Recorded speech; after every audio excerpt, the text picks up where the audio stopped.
Hello mga kaibigan, so today ituturo ko sa inyo kung paano ba tayo magbabayad dito sa may Lazada gamit yung QR code. Yes, pwede na tayo mag-scan ng QR code dito sa may Lazada. And depende din sa inyo kung ano yung gagamitin yung payment method.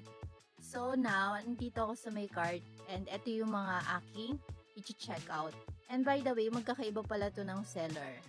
Pero okay lang yan dahil meron naman silang mga vouchers, lalo na kapag 15 or 30. So, tatap ko lang dito i-check out. And i-check nyo lang din mabuti kung tama ba yung mga items. And kung meron bang additional charges, okay? So, check nyo mabuti yung mga price kasi minsan hindi natin napapansin. Meron pala silang hidden charges.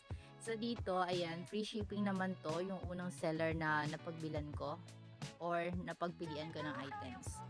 So, ayan, order natin lahat yan. And eto, check natin yung pangalawa kong item sa ibang seller. So, eto ay free shipping din naman. So, okay lang yan. And eto naman, free shipping din. Kahit magkakaiba sila ng seller. Pero meron kasi mga seller na kapag sinasabay natin, meron talagang additional na shipping. So, check nyo mabuti. Katulad nitong alcohol. Pero ito kasi mabigat naman siya dahil 3 liters to.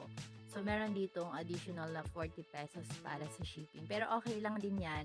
Dahil yung price naman tayo magbe-base. So, i-add na din natin tong shipping fee dito sa may price.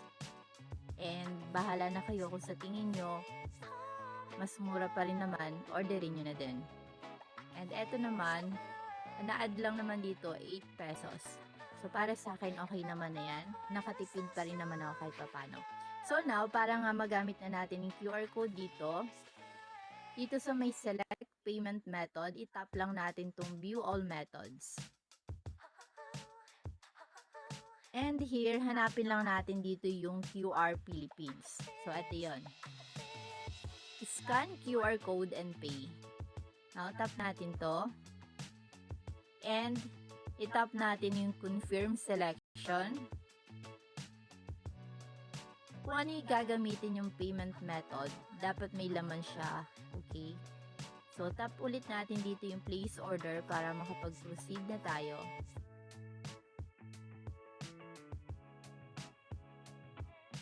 Now, hihintayin lang natin yung QR code na ibibigay ni Lazada and yun yung gagamitin natin.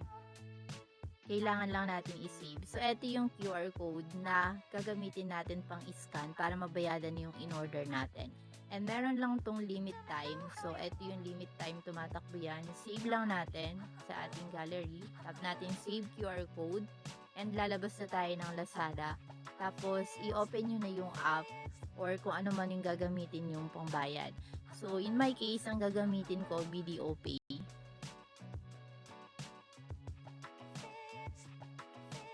So, ganito lang din sa may BDO. Kailangan nyo lang din mag-download ng app nila and i-register nyo online yung BDO account nyo kung hindi pa kayo naka-register online. Para mas mabilis yung ating process kapag umorder tayo sa online. Pero pwede rin naman na GCash.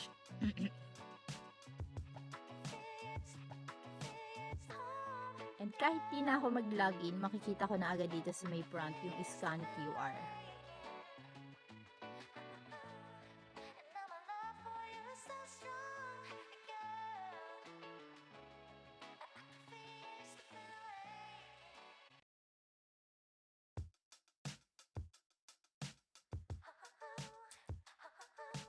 Once na may input na natin yung passcode natin dito, itap lang natin dito yung upload QR code para makuha na natin sa ating gallery yung QR na sinave natin kanina galing sa may Lazada.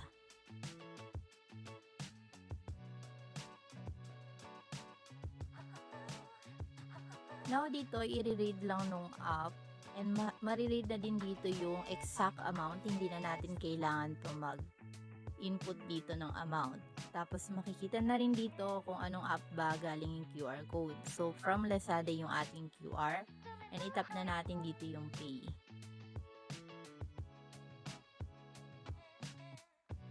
Now, tap lang natin i-confirm.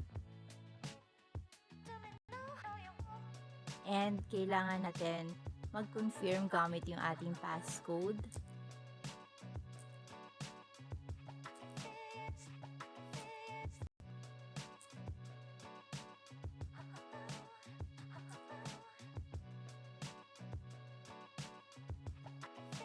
After natin dito, kailangan natin i-check yung ating Lazada app and kung nabasa na ba yung ating payment. And here, makaka-receive din tayo ng notification from BDO na nagbayad na tayo sa may Lazada and successful na daw yung ating transaction. Now, ang una natin gagawin, proceed na tayo dito sa may Lazada and i-check natin kung na-read na ba nung kanilang system yung ating ginawang transaction. Back ko lang dito. Yan, tingnan natin doon sa ating cart. So, dito, para makita natin agad, punta tayo dito sa home. As in, home. Wait lang.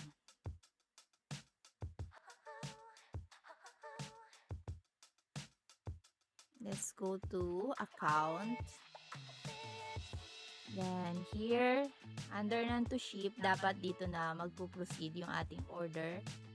And there you go, ito na nga yung ating order. And makikita niya dito yung ating payment method na ginamit. Check lang natin. So, mag-open tayo dahil nga magkakaiba sila ng seller. Kailangan natin mag-open ng isa para ma-check natin kung paid na ba yung nakalagay dito sa may baba. Tap natin tong view order summary and dito natin mag-check.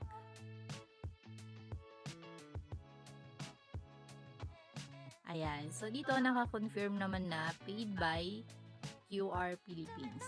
So, okay na yan. Once na-confirm na yung isa, ibig sabihin, yung kasabayan nito ay confirm na din. Hindi nyo na din kailangan bang i-check isa-isa.